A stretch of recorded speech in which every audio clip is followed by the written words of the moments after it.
Na-shook ang daddy ni Barbie Fortesa sa future plans sina Barbie at David Licauco.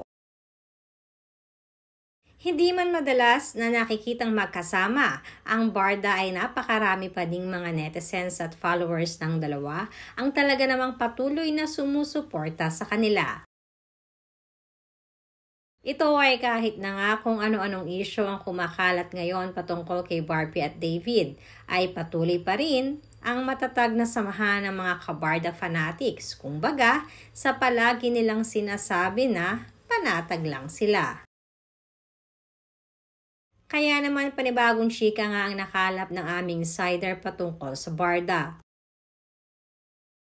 Dahil sa tinagal-tagal ng panahon ay mukhang finally ay makukumbinsi na rin ni David si Barbie na gawin ito.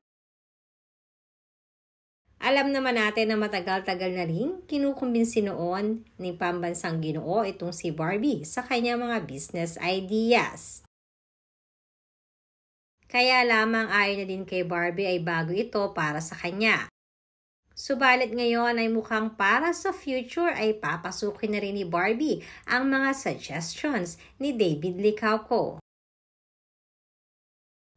Kaya naman ayon na rin sa aming source ay planado na rin ni Barbie na pumasok sa business at sumunod sa mga advice sa kanya ni David Licauco.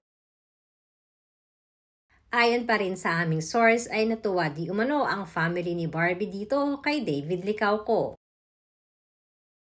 Hindi rin maiaalis sa daddy ni Barbie na matuwa sa pagiging magandang impluwensya ni David sa anak na si Barbie. Super nakaka-proud din di umano kasi si David dahil napapagsabay nito ang pag-aartista niya at ang buhay businessman.